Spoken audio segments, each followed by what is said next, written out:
Good morning. We are past the halfway point of the Edinburgh Fringe. I think there's about 11 days to go. I'm walking up the Royal Mile.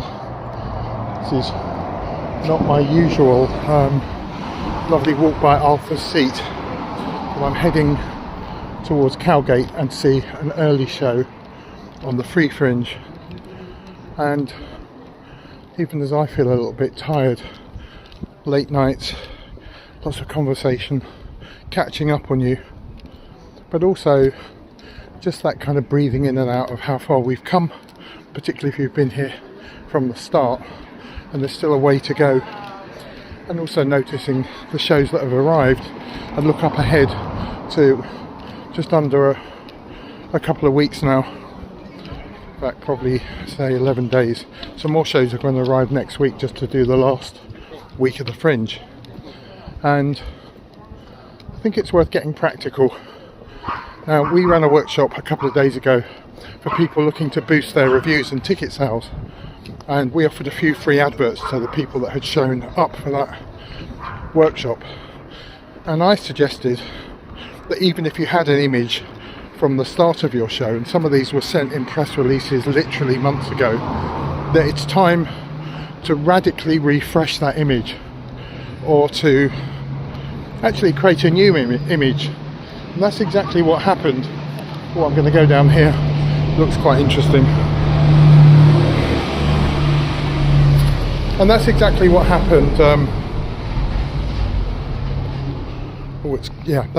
This is exciting. I've never been here.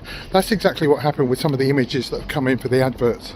And one of them particularly, which that person had feedback on the image on their flyer, which didn't really describe or inspire what the show was really about.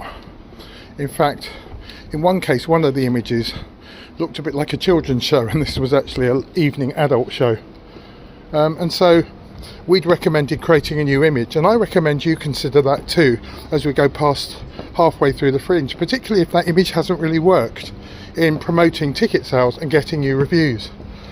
So the image that I really liked was that this performer had, I think it was quite a simple photo shoot, and it may have even been an image before the Fringe, but it was an image of the performer at a microphone doing exactly what they do on stage, rather than a much more kind of metaphorical image going into the Fringe. And this just was striking, and thought, oh, I can see now how that person is performing. They're confident on their microphone.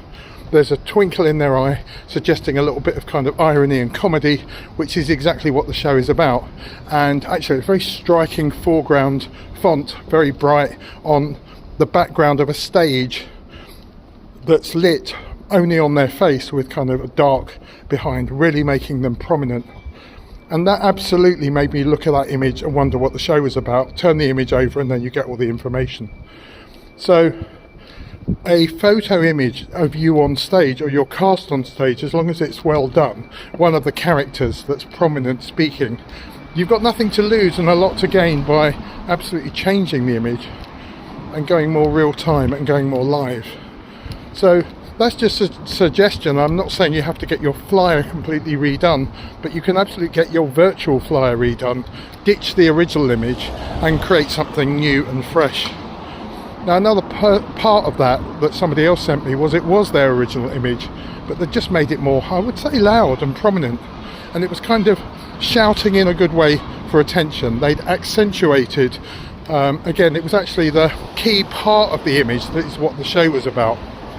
And you'll probably find that if your show is themed, that there are different parts of that image that could suddenly be made more prominent. In fact, you might even kind of crop the image just to include what this is really about, so it kind of shouts loud.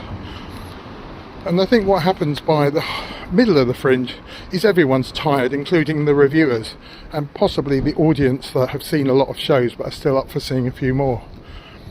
And so you sort of have to speak louder to be heard, because listening is a bit lower.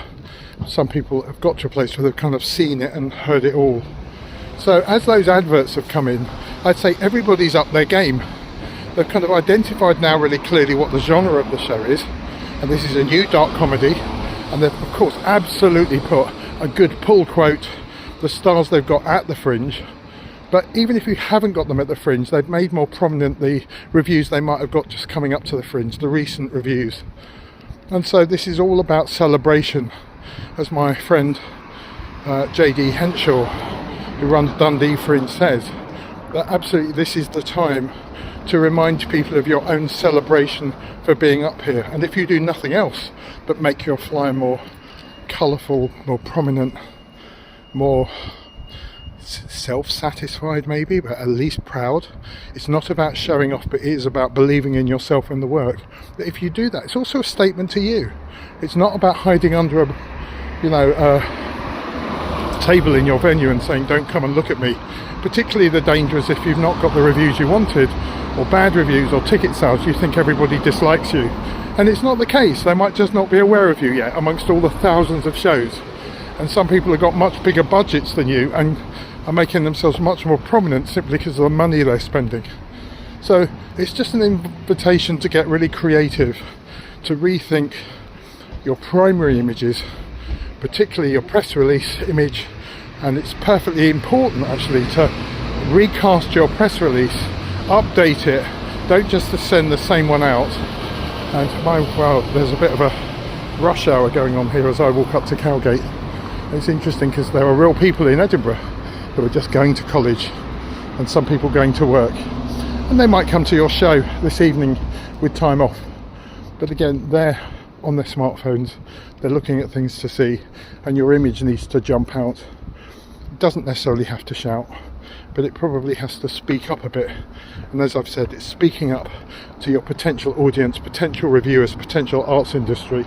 Do it well, do it professionally, but don't whisper as we reach past the halfway point of the Edinburgh Fringe.